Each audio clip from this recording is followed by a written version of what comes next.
Hey, I'm Jim Barry. Welcome to the latest episode of Miami Life, the show that takes a unique look at the unique things going on here in South Florida.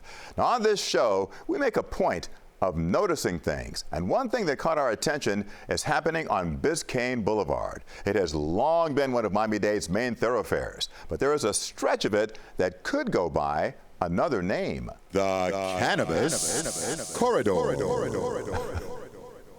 What did you say? The Cannabis Corridor. Oh.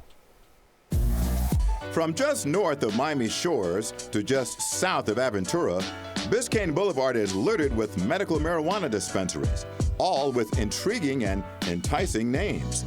Ashley Vasquez is a manager at The Flowery. Were you surprised that there were so many dispensaries here on Biscayne Boulevard? Yeah, honestly, I haven't found an area that has this many so close-knit together. There's about like 10 on this road. It's nice to have like a convenient area for patients to gather and get their medicine safely without having to travel so far. Good for business or bad because it's so competitive? A little bit of both. But why so many clustered together? For the answer, we turn to Dr. Hervé Damas.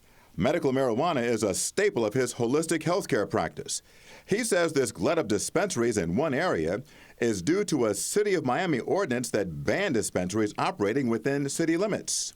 As a result, the dispensary owners found a workaround, which is since we can't open the dispensaries in the cities, we're going to get as close to the City of Miami's borders as possible. On the outskirts? On the outskirts. Biscayne Boulevard is a perfect place to do that because you have a lot of traffic, car traffic, people going in and out of Miami, and it's really close to the city border, so people can get in and out. Notice, man, with these places when I walk up, man, all the windows are smoky. Like you can't see inside.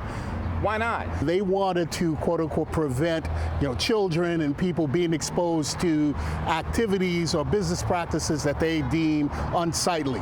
But when Damas walked us into the Move dispensary, we found a very controlled ambiance for the sale of products which include this controlled substance. Why do most people come in? They're looking for what? So the top 3 complaints: pain, sleep, anxiety. Once you show proof that a doctor has recommended cannabis as a treatment option, you can go from the waiting room to the buying room with products in different forms and flavors. What do punch cookies do? Punch cookies is gonna put you out. It's very sedating. Euphoria, but it'll sedate you. Back at The Flowery, the vibe is more like being in a mall at a store with eye-catching displays. Backpack Boys is one of our partner brands, along with everyone else you'll see here on this wall. Danica Sheen came all the way from Parkland to see what the Biscayne Boulevard dispensaries had to offer. I have scoliosis. I never smoked in high school, but I started here in my 40s. Gotcha. So, And it helps? it helps, yeah, a lot better than like the pills, opioids, all that. It helps a lot. Just got home from Illinois. Buying and using weed for recreational use is still illegal in Florida. This dispensary customer with a medical marijuana card did make this true confession. And tell me why you use the dispensaries. I use the dispensaries to get my medical marijuana. Well, I use it recreationally. Okay. We won't tell nobody. Okay. You can't trust anything you get off the streets. And plus, if you do that, they're going to probably charge you the same price the dispensary charges you. So there's no reason not to just come here and get the good stuff. The operators of these Biscayne Boulevard dispensaries are banking on some heavy lobbying so that Florida legalizes marijuana for recreational use. Even this medical marijuana user is on the fence about that. Not sure how I feel about recreational use exactly because I'm kind of far right politically, so I don't want to sound like a hypocrite. I don't have an opinion at this point. Do you find that a lot of people, your friends, are conflicted the same way, or do you think people are on one side of the fence or the other? My friends don't know, but I guess you will now. I see that coming a little more sooner than later. I know 2024 is everyone here is definitely rooting for it. A lot of people in the industry are really pushing for it. There's a lot of money behind it, so we're hoping for it. And I know even then, that's just going to boom the industry even more. The 10 dispensaries you see on the road here will probably be like 20. Oh my. Yeah. Now, that question of whether Florida becomes the 25th state to legalize recreational marijuana remains up in the air. The state Supreme Court has yet to rule on an initiative that would put the question of legalizing pot for recreational use on the November ballot. And time is getting short. The court has until April 1st to decide if the measure will go before voters. If the measure makes the ballot and then passes, it would allow people 21 and older to possess and use marijuana legally. As you can imagine, opinion on the matter is mixed. I'm somewhere in the middle now. I think medically, yeah, absolutely. But recreationally? Recreationally, I'm kind of on the fence. So you would advise Florida not to do it? Absolutely not. Well, I think like anything, it can be helpful used in the right way, and it can also be harmful used in the wrong way. So there has to be some regulation, but I don't feel it should be illegal. Well, CBS News Miami's Chelsea Jones recently took a fascinating, in-depth look at this issue. She joins us now in Miami Life for a deep dive. And Chelsea, we're talking big money riding on this issue. How much money are we talking about? Lots of money. So just last year in the medical marijuana realm, the state made $2.8 billion.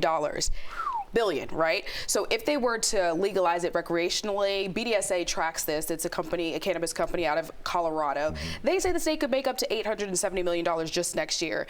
And some people that I interviewed, I spoke with about this, they think that's on the lower side. So we're talking millions, billions of dollars.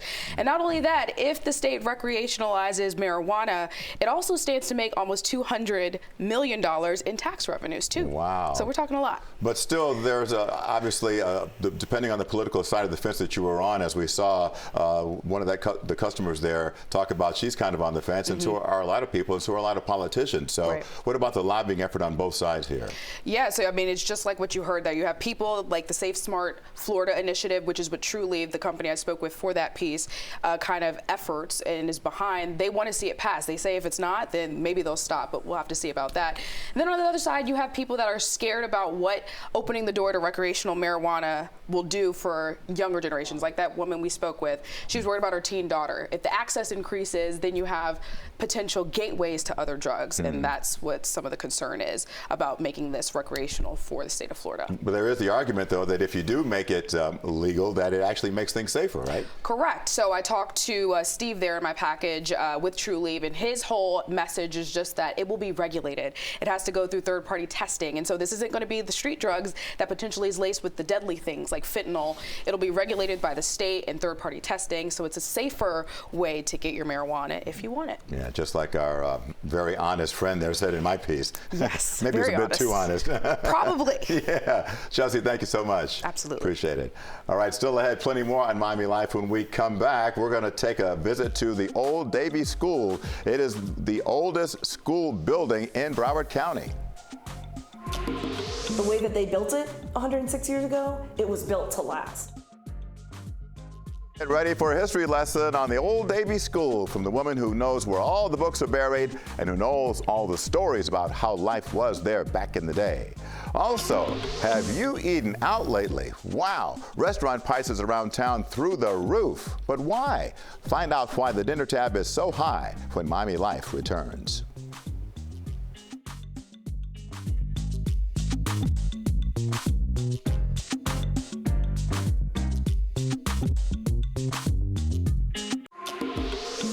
All right, welcome back to Miami Life. Now, I'll admit, I like going out to dinner for a nice meal at a nice spot that has a nice vibe. But sometimes the bill you get is not so nice. Those restaurant tabs can ruin a good appetite. Miami Life's Chris Trostakis tells us. Ranzino for one. The prices are hard to miss for everyone, the owners, consumers, and servers. How can anyone who eats in the United States of America not notice it? There's absolutely been an increase. There's been an increase in pretty much everything. There's been an increase in groceries. There's been an increase in eating out and Uber Eats. Miranda Kitterlin Lynch, an associate professor at the hospitality school at FIU, says the rise in food costs happened much more drastically from last year to this year. The food has gone up. Everything has gone up, like all the prices. So it is it's been hard for everybody, you know? Yorgos Voyadzis, the owner of Santorini by Yorgos in Miami Beach, says it's hard to keep up with the rising costs. The prices they're paying wholesale is not much different than the cost in the grocery stores. Tomatoes right now is more expensive than meat. If you like to buy nice red organic tomatoes that we use for our Greek salad, the prices are crazy. The question is, why? Could probably chalk it up to climate. So we know that last year was very hot and dry in many places. And so when we have droughts, it's going to impact the amount of food that is available to be produced, right? We also know that there are very high production costs and the aforementioned labor shortages. Voyadzis says it's taken a lot of work over the past 8 years at this location to find good, fair vendors. It's a challenge, like we are spending a lot of time to find good ingredients, to find fresh fish, and to find also pricing that makes sense. We are now here many years, so we built a relation with all our vendors. Tatiana Caroz says going out to eat now is for special occasions and to support their favorite locally owned spots. She is a server in the food industry, so she knows the struggle on both sides. To eat 2 salads and 2 glasses of wine, it's we're talking about $87 plus tip, so it ends up $100 plus. Come on, that's like I can go to Aldi and you know, purchase some food for that. Menu prices all over have increased 5.1% in the last 12 months.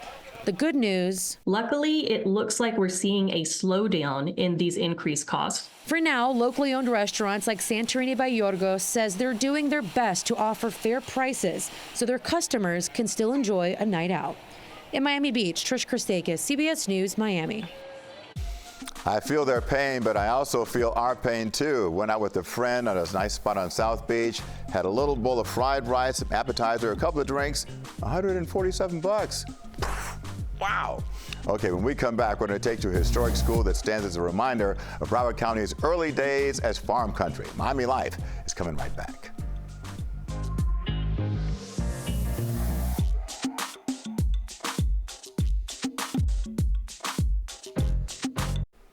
Welcome back. Well, over a century ago, the old Davie Schoolhouse was the heart and soul of an area of Broward that was part of the Everglades. It sat smack dab in the middle of a swamp. A visit to the historic building is like stepping back in time. And this week's person of interest is the lady who leads the tours there while providing a fun and lively history lesson. The way that they built it 106 years ago, it was built to last. In a part of Broward County that used to be the Everglades, the old Davie School stands tall, a reminder of South Florida's early days. A group of families that moved here from Panama bought the land that would first be known as Zona before becoming Davie in 1914. Providing an education to their children was a priority, and so the school was born. It was the first permanent school building in the Everglades. And so when it was built in 1918, they had had smaller schools out here before. They held school in the packing houses, they held school in the general store, wherever they could. It was a farming community, so the kids did help with the farm work, and we'll have report cards where we can see the absences that would line up with the harvesting season. So we do know that they did have to go help their families on the farm, but the rest of the time they were here, they were at school. Each year, the museum hosts about 100 field trips from local schools. Kim Wisemantle is the tour guide who loves to inform and entertain.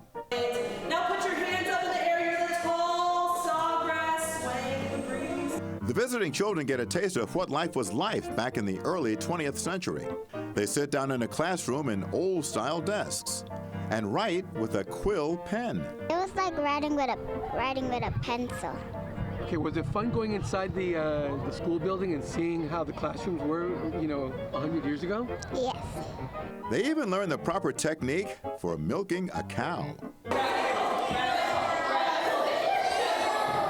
They help make butter. We need something that will move that cream around. This is one type of chip. And they learn how to do the laundry by hand. Good work. All right, my next flasher. You have to you have to grab a thing and you have to put some soap on it. Then you wash it and you have to make a lot of bubbles. Then you dip it in. Then there's like this thing, there's two things, and then you go like that to get all the water out. Then you hang it up. Weismantel grew up in Davie and studied history in college, but it wasn't until she graduated that she learned about the landmark school in her hometown. Now she spends her days teaching history. It's the keyhole entrance here and then the 3 windows up top that really kind of give it that definition. She loves the field trips because the kids keep her on her toes with questions. Your museum hands, they have very special jobs. What that means is when we are in the exhibit, your museum hands stay to yourself. Because we're a museum, we're trusted to take care of things from a very long time ago. Every day is different, every tour is different, because the kids come in with the same fascination, but 1,000 different directions of questions. She's also full of fun facts, like how the school was the first building in the area with indoor plumbing. But then yes, indoor plumbing was the highest stuff around. It ran off of a cistern in the back and a small generator pump. It was the high-tech building for the time. It was designed by August Geiger, who the architect, he also designed the Dade County Courthouse downtown and the Fort Lauderdale Women's Club. So when the school was built, they didn't have electricity this far west yet, but they knew it was coming too. So they built it so that electricity could be installed. Also in those early years, the school did not have a cafeteria. Lunch was whatever was donated, which made for some interesting specials on the menu. So if a particular family went hunting and they went hog hunting, they would have hog soup as their school lunch here. And yes, kids, that is a real 14-foot alligator on display. We have a 14-foot alligator. He was a real alligator. The school is over a century old, so it's had some work done, but many original features remain, which the all-volunteer staff work hard to maintain. The floors here are the original wood floors, so we try and keep as much of that original as we can, and then just kind of keeping it as close to what it would have looked like 100 years ago. And so that's an ongoing job all the time. Here in South Florida, we like most of our stuff shiny and new. New construction is everywhere, but the old Davie School was built to last. It remained a school until 1980. Now, it's a tribute to days gone by. When we have the kids here, it's really important for me that they see how things have changed and why they've changed too. That's important to the decisions that are made in a community. And so they come here, they learn about how the canals were dug and how did that change the Everglades? How did that affect the animal? And it is a protected building now. We're on the National Register. So there's a great foundation that worked together to have it protected. The old Davie School. Now, remember a few years ago there was talk, don't tell anybody, that the building was haunted. There was even talk they actually recorded the ghosts, and they even saw video of the ghosts. But we don't believe that, do we? Nah. You can learn more about the Old Davie School at their website, olddavieschool.org. And hey, shout out to the kids at Pine Lakes Elementary for being good sports. All right, when we come back, a dream comes true. In the middle of a life-threatening battle, one brave young boy gets the chance to hang out with the wildlife at Zoo Miami to fulfill his dream with our friend Ron McGill. Miami Life coming right back.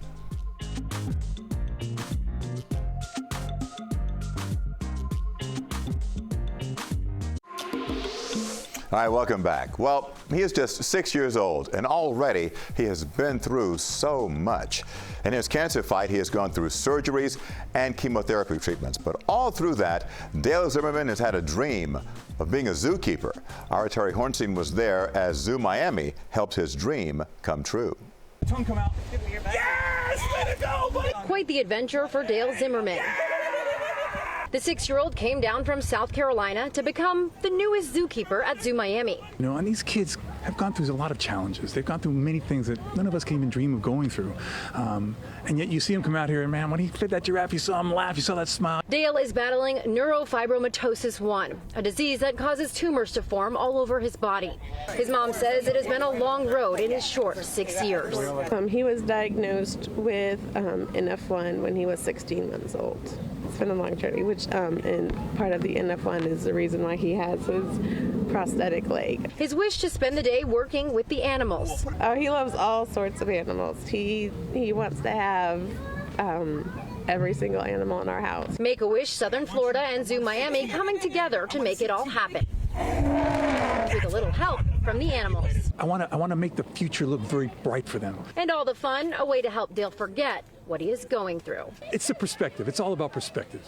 And kids, whatever makes them happy, that's what you should do. Just building some joy for the stuff that's going to come next. Dale and his mom will spend one more day in South Florida before heading back home. He will start another round of chemo when he gets there, but his mom says she feels very lucky that her son got to experience the zoo like this and that they're ready for the challenges that lie ahead. In Southwest Miami-Dade, Terry Hornstein, CBS News, Miami. All right, Terry, we certainly wish Dale the very best. Coming up next week, the Miami Open Tennis Tournament is now in full swing at Hard Rock Stadium. You know, it's been 6 years since it moved from Key Biscayne. So here's the question. What is happening now at the old site? We'll take a look at that and a whole lot more in the next episode of Miami Life. That's going to do it for this week's show. Send your comments and feedback to cbsmiami@cbs.com. New episodes of Miami Life drop every Thursday at 6:30 p.m. on the stream. You can find them there and also on the CBS Miami YouTube channel. And of course, you can also see us every week at 10 p.m. on TV 33. I'm Jim Barry. See you next week.